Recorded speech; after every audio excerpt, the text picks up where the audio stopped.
papel ni dumba ya. हाँ okay, last class में हम लोगों ने चैप्टर 1 खत्म कर दिया था, है ना? किसी को डाउट है उस चैप्टर में? सर जो चैप्टर एक बार रिवाइज कीजिएगा। वापस से आपको रिकैप चाहिए उस चैप्टर का? ठीक है। बाकी जिन लोगों का हो गया था, मैंने उनको बोला था कि आज का जो क्लास है हम लोग असेसमेंट से शुरू करेंगे। तो मैं एक असेसमेंट देता हूँ आप लोगों को। Will start with the assessment, और जो लोग नए हैं उन लोगों का रिवीजन उसी में होगा, ठीक है? अगर फिर भी आपको कुछ डाउट्स है तो आप लोग मुझसे पूछ लेना, मैं आपको एक बार वापस से रिकैप दे दूंगा चैप्टर का। ओके? Yes sir. ठीक है, एक सेकेंड दो मुझे, I just open the assessment.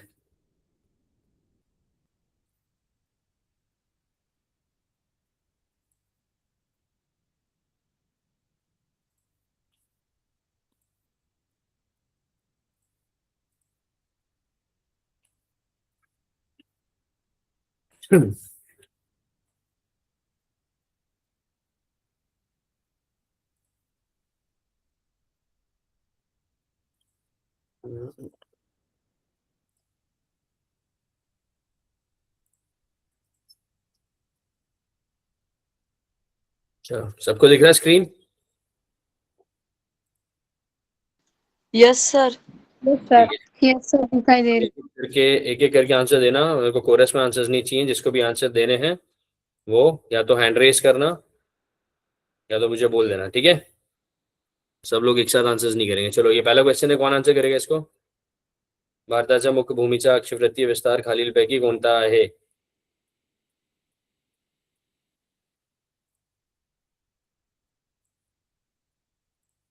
कौन करेगा आंसर?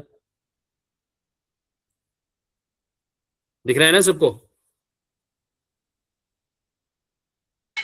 यस सर, दिख रहा है। कौन आंसर करेगा?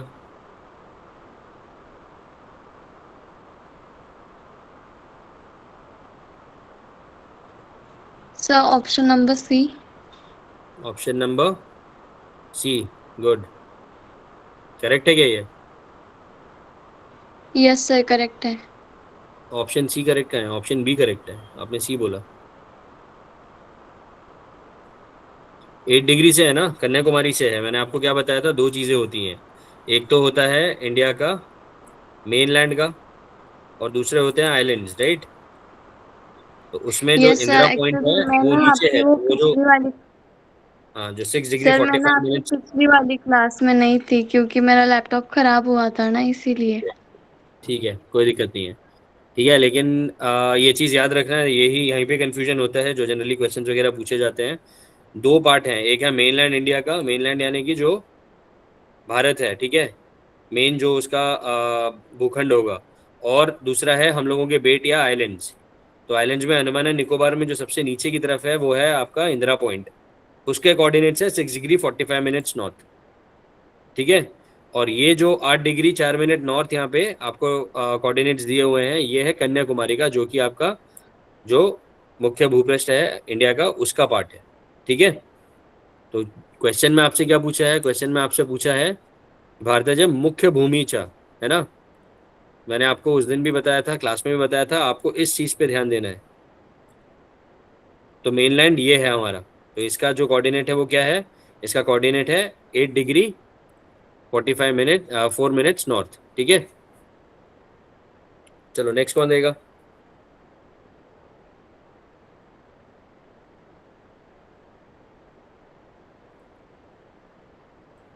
नेक्स्ट वाला कौन देगा आंसर? सर क्वेश्चन ठीक से दिख नहीं रहा है। हाँ, मैं हटा रहा हूँ उसको, 2 मिनट।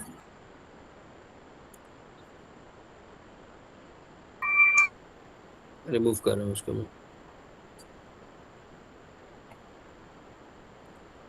अब दिख रहा है?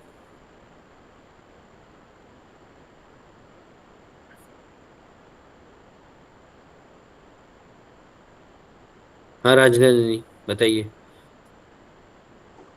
ब्राझीलचा काही भाग, ब्राजील, ब्राझीलचा काही थोडा भाग। हाँ ए ऑप्शन, गुड।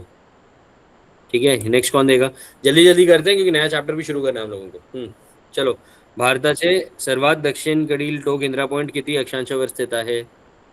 अब यहाँ पर और कोई आंसर नहीं देगा क्या? सिर्फ राजनंदिनी हाथ रेस कर रही है, बाकी किसी को नहीं पता?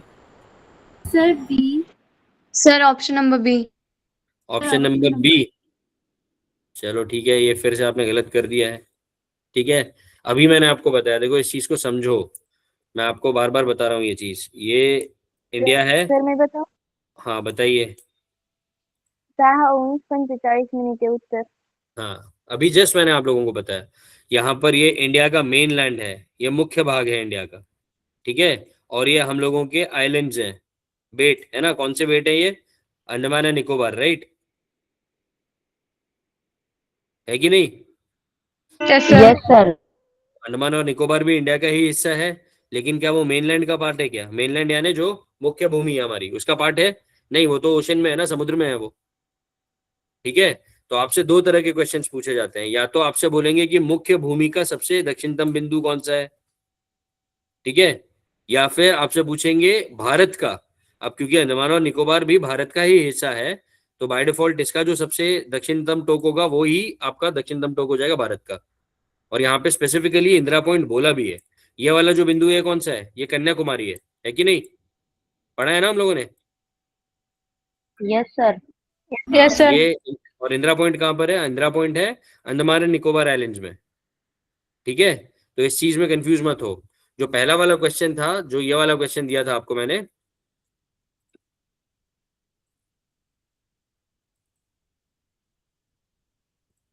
ये वाला, अब यहाँ पर देखो ध्यान से पढ़ो इसको, क्या बोल रहा है? भारताचा मुख्य भूमीचा अक्षवृत्तीय विस्तार। तो मुख्य भूमि क्या है? कन्याकुमारी, है ना। और यहां पर आपसे पूछा है भारत का विस्तार, तो भारत में क्या आएगा? और इंदिरा पॉइंट दिया ही हुआ है, इंदिरा पॉइंट कहां पर है? इंदिरा पॉइंट है अंडमान एंड निकोबार आइलैंड्स में। ठीक है, तो उसका सही आंसर है 6 डिग्री 45 मिनट्स नॉर्थ। आया समझ में? Yes yes sir. तो समझ आ गया ये? प्लीज एग्जाम में ये गलत मत करना, ये सबसे ज्यादा गलतियां करते हो आप लोग।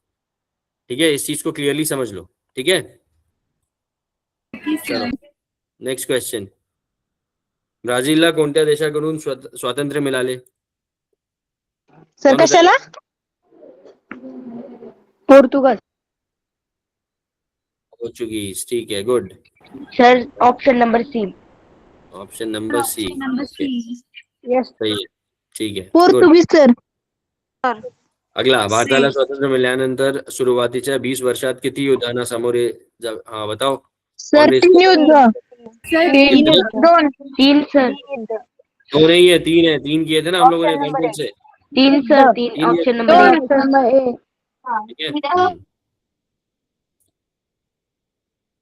ये वाला कौन बताएगा? 1930 पासून 1985 पर्यंत ब्राझील मध्ये कोणत्या प्रकारची सत्ता होती? लष्करी राजवट। कौन सी? Option number C sir. लष्करी राजवट। लष्करी राज्य। Option number C. लष्करी राजवट option sir. Number C, good, लश्करी राजवट। ठीक है, बताया था मैंने आपको क्या होता है लश्करी राजवट, है ना। यस चलो सर बताया। अगला।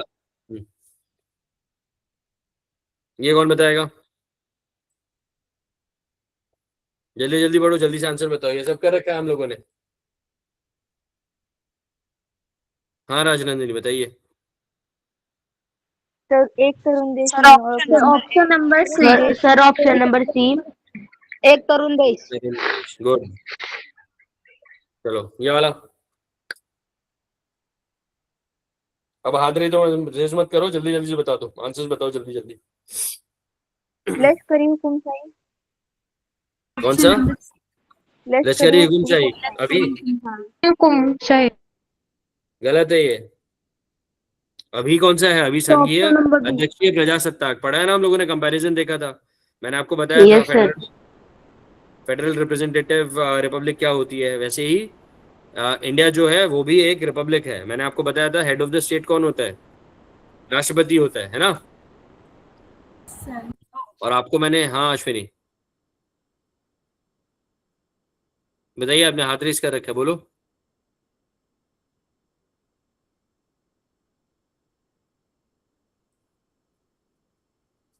मैंने आपको वहां के प्रेसिडेंट का नाम भी बताया था।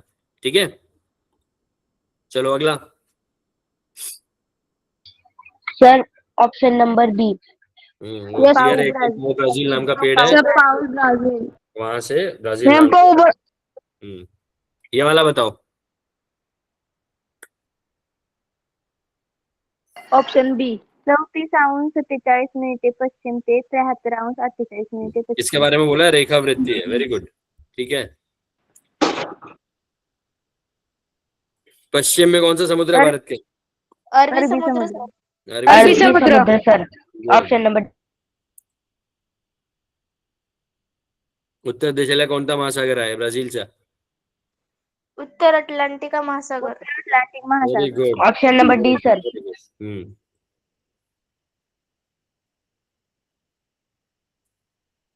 आपके इसमें 3.1 का जो मैप है उसके हिसाब से 600 मीटर ऊंचा जो प्रदेश है वो कौन सा है? Sorry, 6000 metre. बताया मैंने आपको, 6000 मीटर से ऊंचा कौन सा प्रदेश है?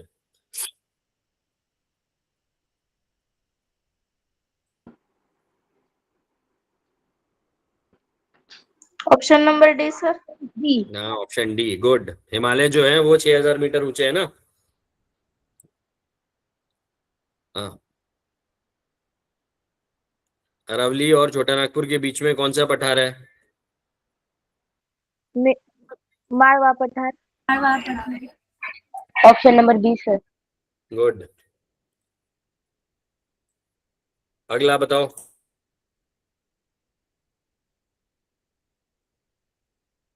दक्षिण दिशेस। सर दक्षिण। Sir D. ऑप्शन नंबर उतार, डी। उतार दक्षिण की तरफ है या पूर्व की तरफ है? पूर्व की तरफ है, तभी तो सारी नदियां पूर्व में बहती है। हाँ सर बी। बहती है कि नहीं? अगर ये इंडिया है इस तरीके से, ठीक है, और ये आपका नॉर्थ इंडियन प्लेन है यहाँ पे, तो सारी नदियां इस तरफ बहती है ना। ये गंगा हो गई, हाँ सर। यहीं से यमुना आती है, हाँ सर। होती है, यहीं से आपको सोन रिवर मिल जाएगी, मिलेगी। तो ये सारी पूर्व की तरफ क्यों बह रही है? क्योंकि हमारा जो ढलान है, नदी कहाँ पे बहती है? ढलान के हिसाब से बहती है ना। नदी में हाँ कोई सर। मोटर तो नहीं लगी है जो Yes, पानी sir. लेके जाती है, ढलान के हिसाब से बहेगी। तो उसका जो ढलान है वो किस तरफ है? जो उतार होगा वो किस तरफ होगा? पूर्व की तरफ होगा, दक्षिण की तरफ पूर्व। नहीं होगा। अगर दक्षिण की तरफ होता तो सारी नदियां इस तरफ होती। वैसे ही जो पश्चिमी, यहाँ पे आपके पश्चिम घाट है और यहाँ पे पूर्वी घाट है, इसका जो उतार है वो भी इस तरफ है, इसलिए सारी रिवर्स इधर ही फ्लो करती है। ठीक है, आया समझ? Yes sir. हम्म। चलो बताओ ये जल्दी से।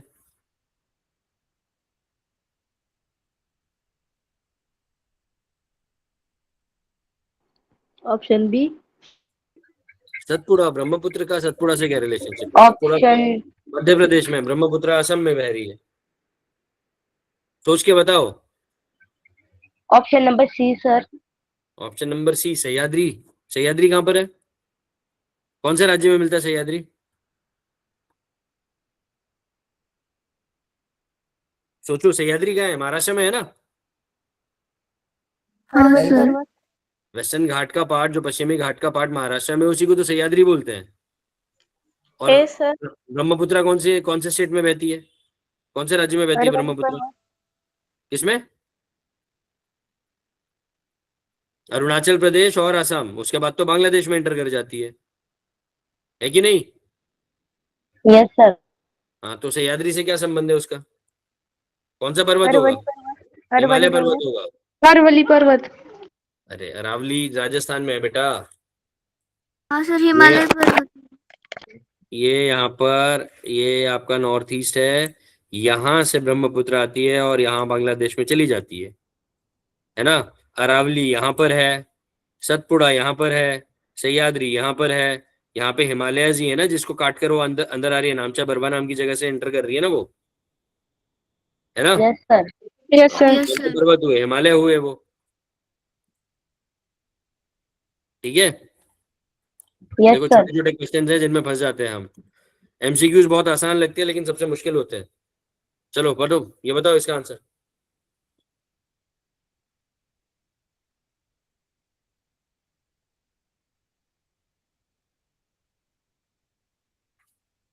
उत्तर भारतीय मैदान. उत्तर भारतीय मैदान भारतीय द्वीप कल्पाच्या दक्षिणेकडील भाग काय म्हणून पक्का उत्तर भारतीय मैदान. Yes sir. तो ये भी गलत हो गया. भारतीय द्वीपकल्प ही बोलते हैं ना उसको, पेनिनसुला, है ना. क्या होता है द्वीपकल्प, क्या होता है, कौन बताएगा द्वीपकल्प क्या होता है. भारताच्या नकाशातील मध्य भाग म्हणजे हिमालयाचा खालचा भाग. द्वीपकल्प. द्वीप म्हणजे चारी बाजूले पाणी आहे ना मला ते एक गाव. हाँ, और द्वीपकल्प क्या होता है. द्वीपकल्प, द्वीप अलग है, द्वीपकल्प अलग है. द्वीप तो आपने बताया. हाँ, वेरी गुड वेरी गुड, बहुत अच्छा. किसने बताया ये. सर मैंने बताया. Very good. ये द्वीपकल्प अलग है. द्वीप यानी क्या, द्वीप यानी अगर ये मेरा द्वीप है तो इसके चारों तरफ पानी रहेगा, उसको मैं द्वीपकल्प बोलूंगा, द्वीप बोलूंगा. द्वीपकल्प यानी क्या, द्वीपकल्प यानी वो वाला पार्ट, वो वाला हिस्सा जमीन का जिसके 3 तरफ पानी है. और इंडिया का जो दक्षिण का हिस्सा है वो क्या है, द्वीपकल्प ही है ना. उसको तो पेनिनसुलर ही बोलते हैं. ठीक है. Yes sir.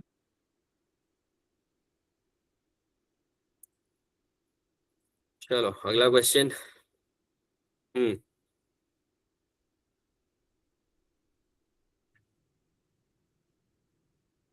बड़ा अच्छा आंसर.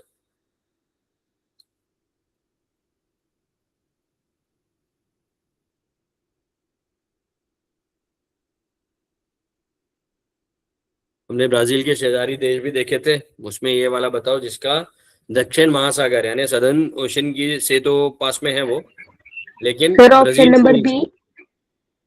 पराग्वे. पक्का. Sir Argentina.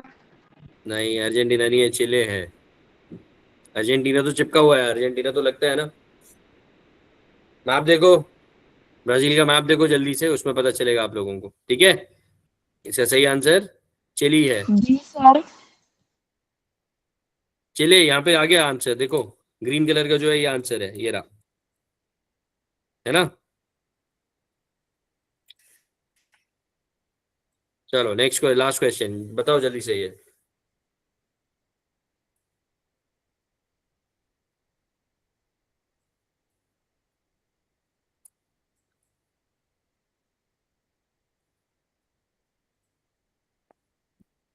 जल्दी बताओ इसका answer. Sir Rajasthan B. Rajasthan. कौन से घाट बोला है वहां पे. केरळ. पहले क्वेश्चन ठीक से पढ़ो. क्वेश्चन में कौन से घाट बोला है, पूर्वी की पश्चिमी. महेंद्रगिरी. सर ओडिशा. ओडिशा. पूर्वी घाट कहाँ पर होंगे, उड़ीसा की तरफ होंगे ना. पश्चिमी घाट केरला में होंगे, होंगे कि नहीं. Yes sir. Sorry sir, confusion. कोई नहीं, सॉरी सॉरी किस बात का, कुछ नहीं होता, गलतियों से सीखता है आदमी. ठीक है, गलती करी कुछ नहीं, बस याद रखना है इसको. यहाँ पे पूर्व घाट बोला है, तो पूर्व घाट कहाँ पर होंगे, पूर्व दिशा में होंगे. पूर्व दिशा के स्टेट्स आपको पता होने चाहिए कौन कौन से हैं. वेस्ट बंगाल है, उसके नीचे ओडिशा है, उसके नीचे आंध्र प्रदेश है. ठीक है, ये आते हैं हमारे. Sir Odisha Yes, sir. बराबर है. सर ओडिशा क्या चीज? बराबर है ना. हाँ ओडिशा बराबर है एकदम. ये लो. ठीक है.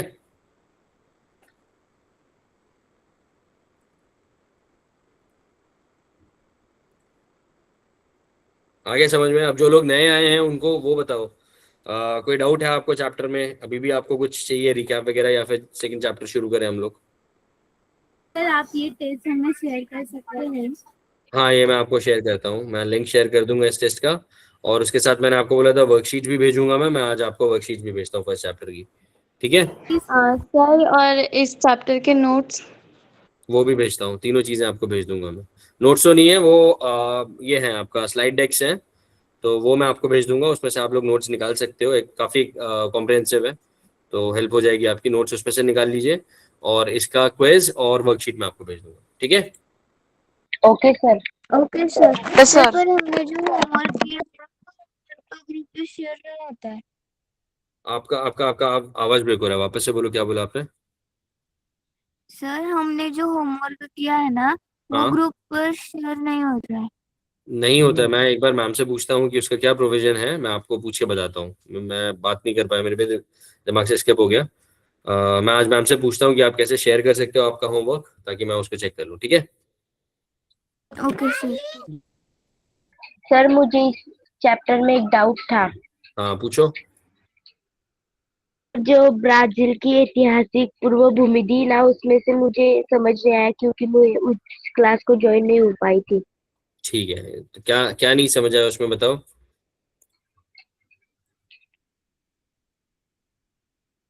पढ़ा आपने वो चीज, पार्ट पढ़ा है आपने? यस सर, पढ़ा है। हाँ, क्या नहीं, क्या डाउट है उसके अंदर आपको? क्या ये चाहिए ना, हिस्टोरिकल बैकग्राउंड जो है उसका, है यस ना? सर। लास्ट वाला जो पार्ट है, यस हाँ सर। ठीक है। ठीक है, एक सेकंड में बताता हूँ। कौन बताएगा इनको? जो क्लास में था, कोई बताना चाहेगा?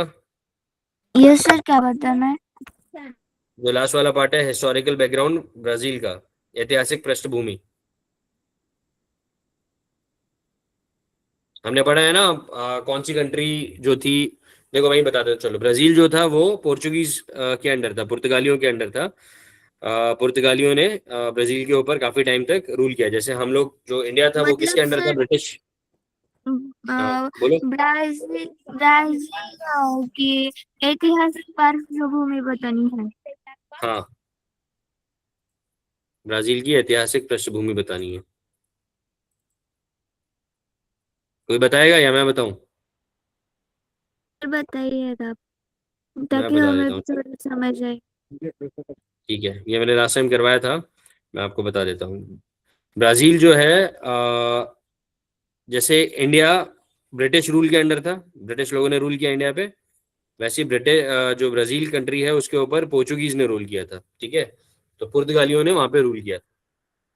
इंडिया 1947 में आजाद हुआ था। ब्राजील जो है पुर्तगालियों से कब आजाद हुआ? 1822 में। ठीक है, 1822 में। उसके बाद में, आजाद होने के बाद में वहां पर थोड़े टाइम के लिए डेमोक्रेसी रही। उसके बाद में 1930 में, 1930 से 1985 तक वहां पर जो गवर्नमेंट थी वो मिलिट्री गवर्नमेंट थी। उसको क्या बोलते हैं हम लोग? मिलिट्री गवर्नमेंट का क्या हम लोगों ने नाम देखा था? लश्करी राजवट। ठीक है, तो यहाँ पर क्या मतलब है इसका? यहाँ पर जो आर्म फोर्सेस थे, उन लोगों ने जो वहां पे पॉपुलरली इलेक्टेड गवर्नमेंट रही होगी उसको चेंज कर दिया, यानी वहां पे क्या आ गया? मिलिट्री रूल आ गया। ठीक है, उसके बाद 1985 में वहां पे फिर से मूवमेंट वगैरह हुए और लोगों ने वापस से वहां पे डेमोक्रेटिक सिस्टम एस्टेब्लिश कर दिया, यानी वहां पे इलेक्शन वगैरह से गवर्नमेंट होने लगी, यानी प्रजासत्ताक बन गया पहला। और दूसरा, वहां पे डेमोक्रेसी आ गई। डेमोक्रेसी यानी क्या मतलब है डेमोक्रेसी का? प्रजातंत्र। ठीक है ना? तो वहां पर अब इलेक्शन से सारे लोग अपना ये करने लगे, अपनी गवर्नमेंट को इलेक्ट करने लगे। ठीक है, अब इतना सब होने के बाद भी उन लोगों ने क्या किया? उन लोगों ने इकोनॉमिक डेवलपमेंट, उनके बहुत सारे फाइनेंशियल डिफिकल्टीज थे, और उसके बावजूद ब्राजील ने काफी इकोनॉमिक ग्रोथ की, जैसे इंडिया ने ग्रोथ की। ठीक है, तो उन लोगों ने अपनी इकोनॉमिक डेवलपमेंट वगैरह काफी अच्छे तरीके से की। और मैंने लास्ट टाइम भी आपको बताया था, इसी वजह से ब्राजील जो है वो ब्रिक्स एसोसिएशन का एक इंपॉर्टेंट पार्ट है। ठीक है, कौन बताएगा ब्रिक्स का फुल फॉर्म? ब्रिक्स के बारे में हम लोगों ने बात करी थी।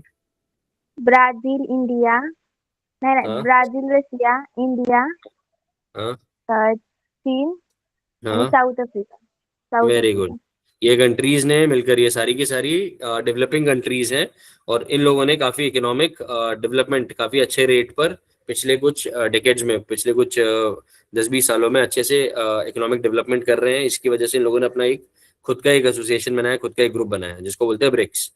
तो इसमें ये एक दूसरे की हेल्प करते हैं, ट्रेड रिलेशनशिप्स हैं, एक दूसरे के साथ में काफी अच्छे इन लोगों के बायलैटरल ये हैं, मल्टीलैटरल रिलेशनशिप्स हैं, और एक दूसरे की हेल्प वगैरह करते रहते हैं। ठीक है, काफी सारे इन लोगों ने इकोनॉमिक डिसीजंस भी लिए हैं, जिनके बारे में आप बड़ी क्लासेस में पढ़ोगे। तो ये इसलिए हो पाया क्योंकि ब्राजील ने क्या किया? ब्राजील ने काफी अच्छे से इकोनॉमिक डेवलपमेंट करी थी। ठीक है, आया समझ में? यही है इसका yes sir. Historical. Yes sir, आ गया। ठीक है, बस इतना ही पता होना चाहिए आपको इसके बारे में, और यही आपकी बुक में दिया हुआ है। Is this clear? है सबको क्लियर है ये? Yes sir. Yes sir. चलो, ओके गुड। अब हम आज शुरू करते हैं चैप्टर नंबर सर मैं अपना कुछ पूछ सकती हूँ? हाँ पूछो।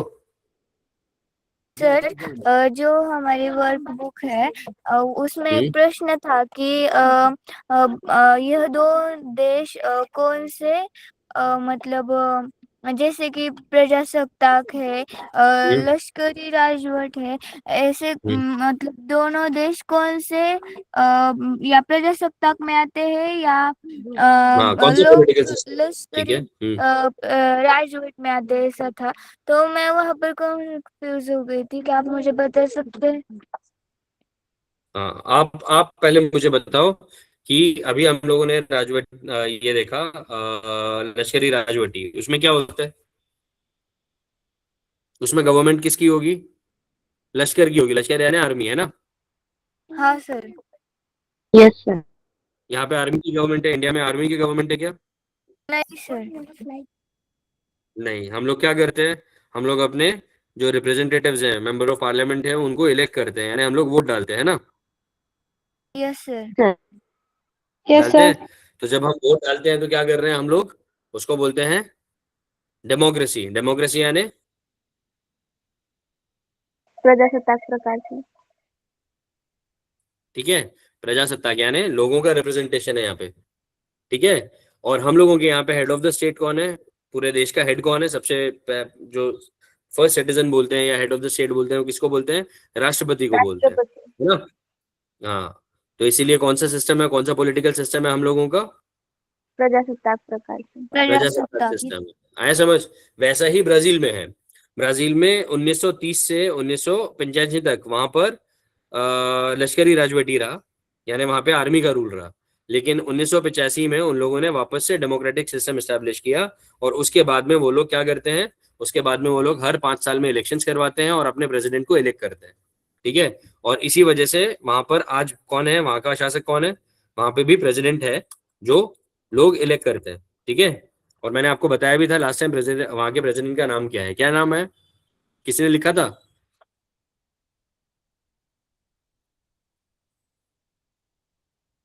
मैंने बताया था, लूला डिसिल्वा, है ना?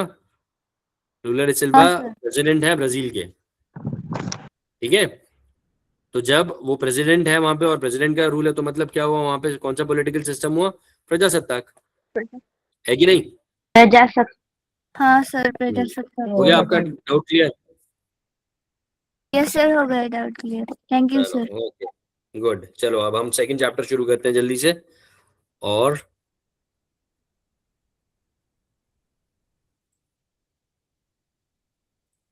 एक सेकेंड।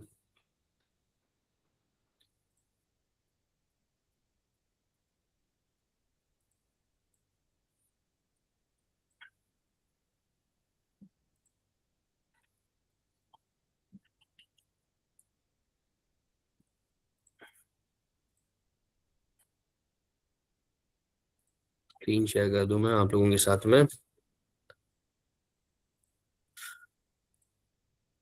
हम्म, चलो ये है आपका दूसरा चैप्टर। ठीक है।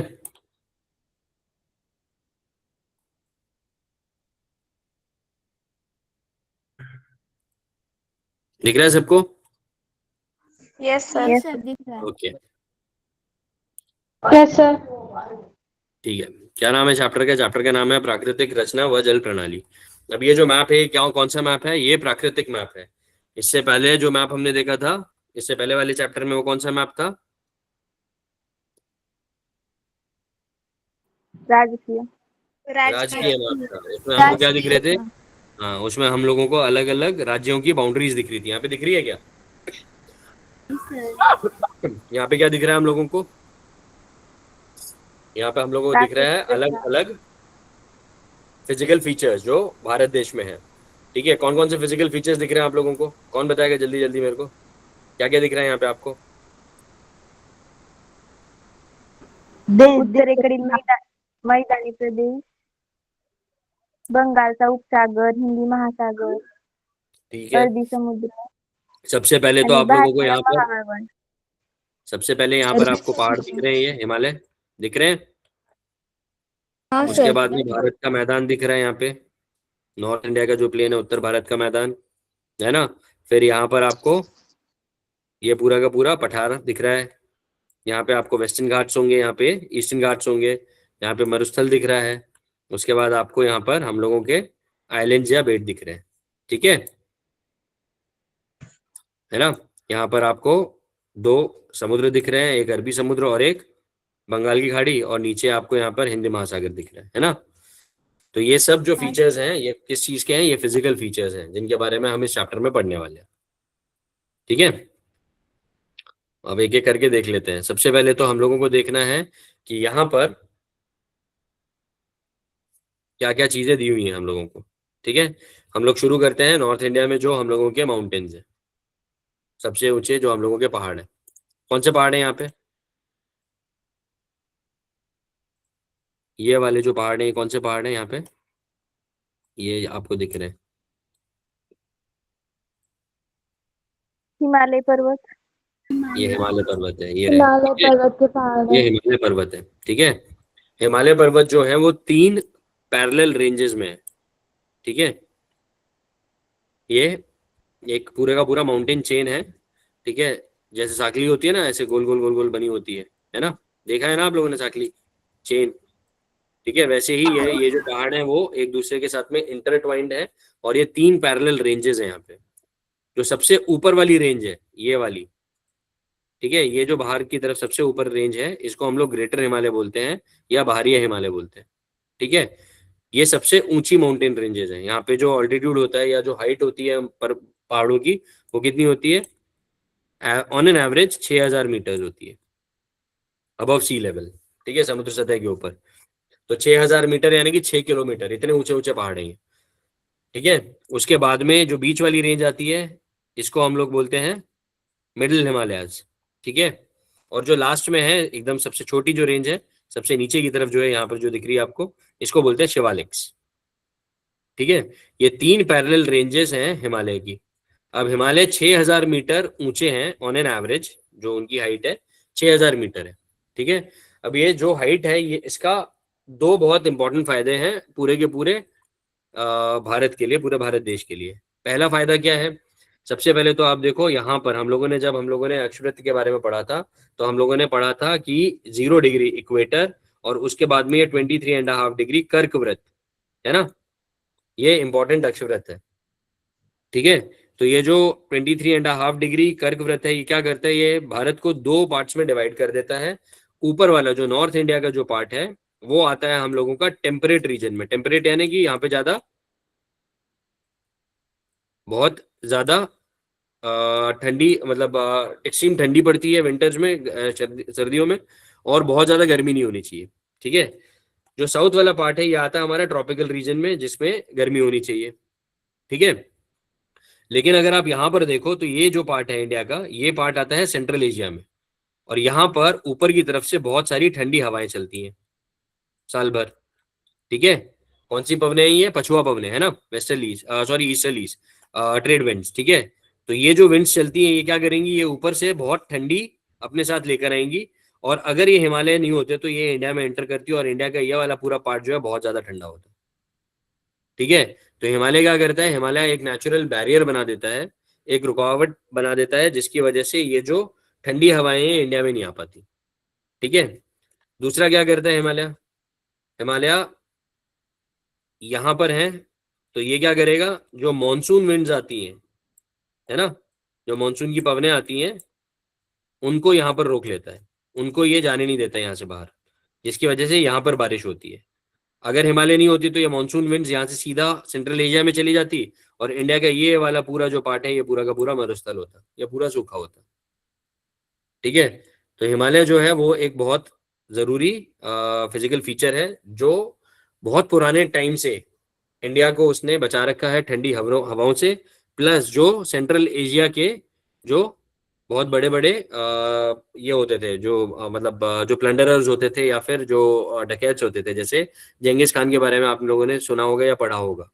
ठीक है, वो कभी इंडिया नहीं आ पाया, क्यों? क्योंकि उसको हिमालय क्रॉस करना पड़ता। वो मंगोलिया में था, अफगानिस्तान तक पहुंच गया, लेकिन इंडिया में नहीं एंटर कर पाया। क्यों? क्योंकि उतने बड़े बड़े पहाड़ क्रॉस करना उसके लिए मुश्किल था। अगर ये हिमालयस नहीं होते तो हो सकता है जेंगिस खान इंडिया भी आ जाता, और हम लोगों का कल्चर बहुत अलग होता फिर। ठीक है, तो हिमालयस इसलिए हम लोगों के लिए बहुत जरूरी है। उसके बाद हिमालयाज के बाद में आप देखते हो यहाँ पर क्या दिख रहा है हम लोगों को, यहाँ पर दिख रहा है उत्तर भारत का मैदान, है ना। तो जो उत्तर भारत का मैदान है वो कैसे बना है, कौन बताएगा, किसी को मालूम है उत्तर भारत का मैदान कैसे बना है?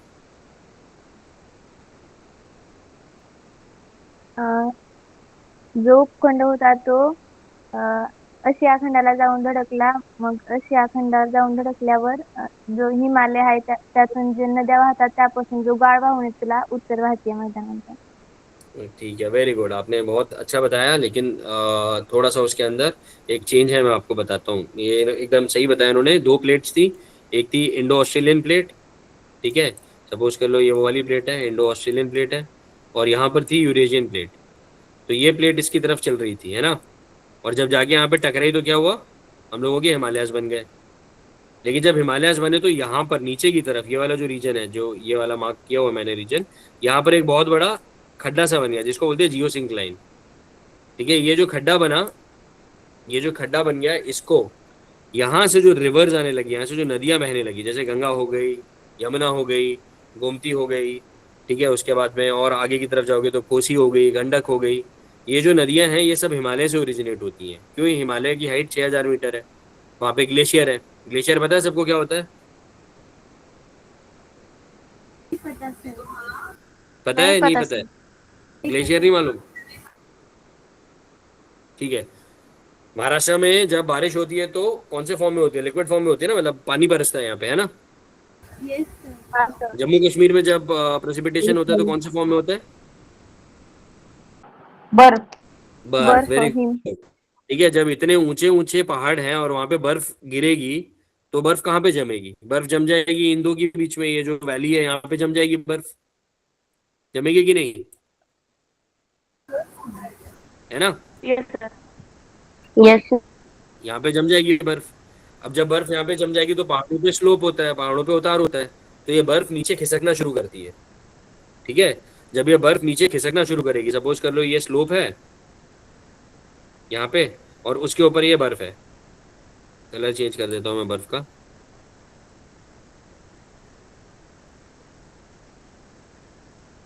ठीक है, सपोज करो ये बर्फ है पूरी इस स्लोप के ऊपर, ठीक है।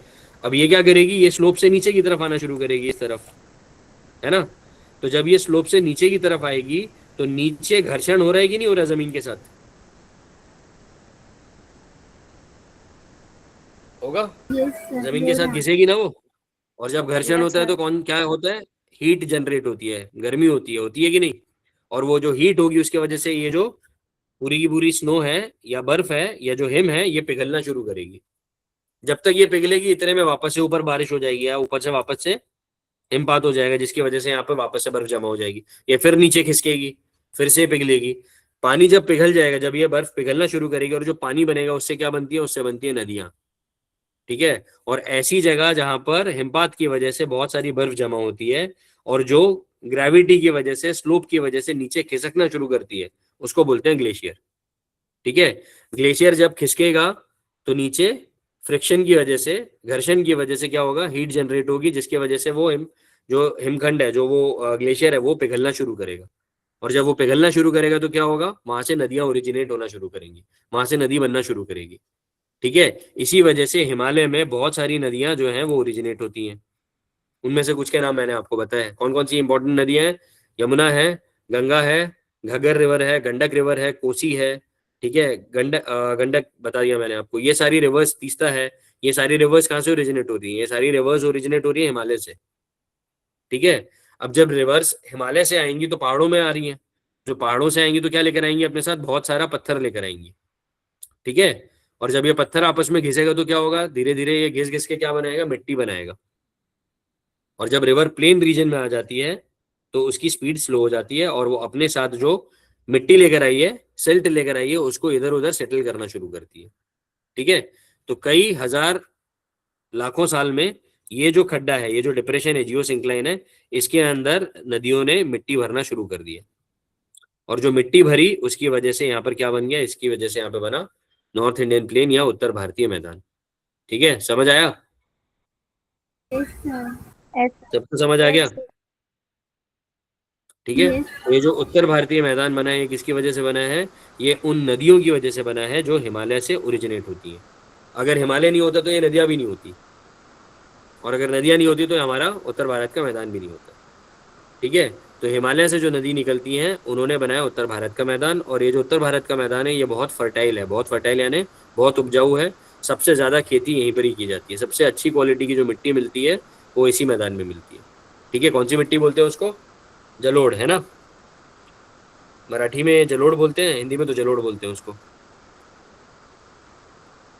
आपने पढ़ा होगा शायद इन मिट्टियों के बारे में।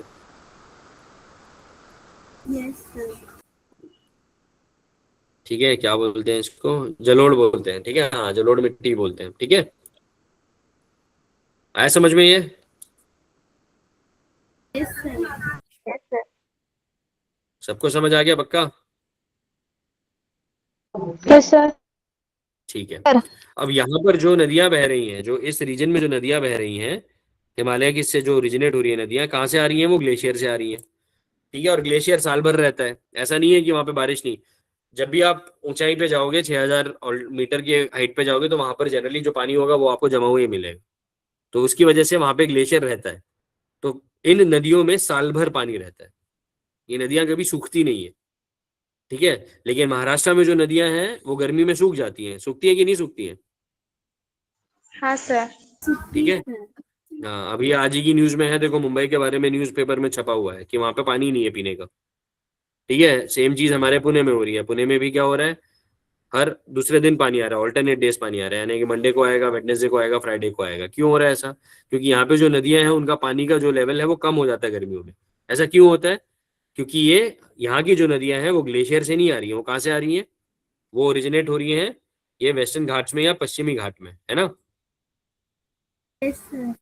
ये जो पश्चिमी घाट है, और पश्चिमी घाट में ओरिजिनेट जब होती है, कब कब होती है? जब यहाँ पर बारिश पड़ती है ना? गर्मियों में तो कोई बारिश नहीं पड़ रही है, तो गर्मियों में जब बारिश नहीं पड़ेगी तो क्या होगा? इन नदियों का जो पानी का सप्लाई है वो कम हो जाता है, जिसकी वजह से ये नदियां सूखना शुरू हो जाती है। ऐसी बहुत सारी नदियां होंगी आपके आसपास जो सूख चुकी होंगी गर्मियों में, लेकिन जैसी बारिश पड़ेगी फिर से उनमें पानी आ जाएगा। ठीक है, तो ये पेनिनसुलर पार्ट की जो नदियां होती हैं, ये जो हमारा पेनिनसुलर पार्ट है, ठीक है, इसकी जो, जिसको हम लोगों ने अभी पढ़ा, क्या बोलते हैं इसको? द्वीपकल्प। ठीक है, तो ये जो द्वीपकल्प की नदियां होती हैं वो क्या होती हैं? वो उनमें साल भर पानी नहीं रहता, लेकिन जो हिमालय से ओरिजिनेट होती है नदियां उनके अंदर साल भर पानी रहता है। ठीक है, यस सर। Yes sir. अब जल्दी से समझते हैं कि नदियां किस डायरेक्शन में फ्लो करती हैं। ये क्वेश्चन भी हम लोगों ने अभी किया था, मैं एक बार फिर से आपको बता देता हूँ कि नॉर्थ इंडिया में जितनी भी नदियां बह रही हैं वो कहाँ से बह रही हैं? वो हिमालय से ओरिजिनेट होती हैं और इस तरफ बहती हैं। बहती हैं कि नहीं बहती हैं?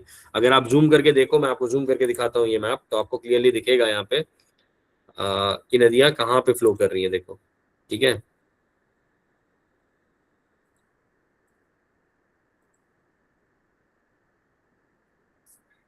ठीक है, दिख रहा है सबको? Yes sir. अब यहाँ पर अगर आप देखो तो आपको नदियां दिख रही हैं, जिन नदियों के मैंने नाम लिया आपके अभी। ये गंगा नदी है यहाँ पे, ये यहाँ पर यमुना नदी दिख रही है आपको, ठीक है, ये गोमती नदी दिख रही है, ये यहाँ पर गंडक है, ये कोसी है। ठीक है, तो ये जो नदियां कहाँ से आ रही हैं? देखोगे तो ये हिमालय से आ रही है कि नहीं आ रही है? देखो यहाँ से ओरिजिनेट हो रही है यमुना, यहाँ से आ रही है गंगा, ठीक है, यहाँ से आ रही है शारदा, उसी से यहाँ साइड से गोमती निकल रही है। ठीक है, यहाँ से देखोगे तो गंडक आ रही है, यहाँ से कोसी आ रही है। तो ये सारी नदियां कहाँ से आ रही हैं? हिमालय से आ रही है कि नहीं? Yes sir. ठीक है, और सारी नदियां हिमालय से जब आ रही हैं तो कहाँ से आ रही हैं? उत्तर से दक्षिण की तरफ आ रही हैं। देखो ये उत्तर से दक्षिण है कि नहीं? लेकिन यहां पर आकर ये सारी नदियां कहाँ पे जा रही हैं? ये सारी नदियां पूर्व की तरफ जा रही हैं। ये पूर्व है आपका, है कि नहीं? ठीक है, तो ये नदियां पूर्व की तरफ क्यों मुड़ रही हैं यहाँ पे? क्योंकि हम लोगों का जो उतार है वो कहाँ पर है? वो पश्चिम से पूर्व की तरफ है। ऐसा समझ? तो इंडिया जो है वो इस तरीके से झुका हुआ है, ये पश्चिम है और ये पूर्व है। इसी वजह से जो नदी आती है वो कहाँ पे फ्लो करना शुरू करती है? पूर्व की तरफ फ्लो करना शुरू करती है। एक भी नदी आपको दिख रही है जो यहाँ पर वेस्ट की तरफ जा रही है? कोई नदी नहीं जा रही है, सारी नदियां कहाँ आ रही है? पूर्व की तरफ आ रही है। ऐसा समझ? तो इंडिया या भारत का जो उतार है वो किस तरफ है? वो है पूर्व की तरफ। पूर्व की तरफ। ठीक है, यही चीज आपको जो द्वीपकल्प है वहां पर देखने को मिलती है। जो हम लोगों का द्वीपकल्प है या जो पेनिनसुलर पार्ट है, यहाँ पर भी यही सेम चीज है।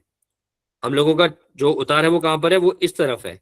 इसी वजह से यहाँ पर आप बहुत सारी नदियां देखोगे जो पूर्व की तरफ है। जैसे यहाँ पर आपको गोदावरी नदी दिख रही होगी, दिख रही है कहीं गोदावरी? ये रही यहाँ पे,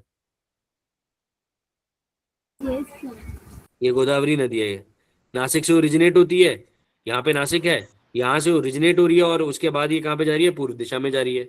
वैसे ही यहाँ पर आपको कृष्णा नदी दिख रही होगी। कृष्णा कहाँ से ओरिजिनेट होती है, महाबलेश्वर से, और वो पूर्व की तरफ जा रही है। वैसे ही नीचे की तरफ आओगे तो आपको यहाँ कावेरी नदी दिख रही होगी। ठीक है, ये भी ब्रह्मगिरी में ओरिजिनेट हो रही है, वेस्टर्न घाट्स में, और जा कहाँ रही है, पूर्व की तरफ जा रही है। ठीक है, यहाँ पर आपको कहीं पर महानदी दिख रही होगी, ये रही महानदी, ये यहाँ पे। ठीक है, तो ये भी कहाँ पे ओरिजिनेट हो रही है, सेंट्रल हाईलैंड में, और कहाँ जा रही है, पूर्व की तरफ जा रही है। तो इसका मतलब क्या हुआ, इसका मतलब ये हुआ। और पानी कहाँ पर बहता है, जहां पर उसको स्लोप मिलता है, जहां पर उसको ढलाव मिलता है ना। तो इसका मतलब भारत को जो उतार है वो कहाँ पर है, वो पश्चिम से पूर्व की तरफ है। आया समझ? Yes sir. ठीक है, किसी को कोई डाउट है इसमें?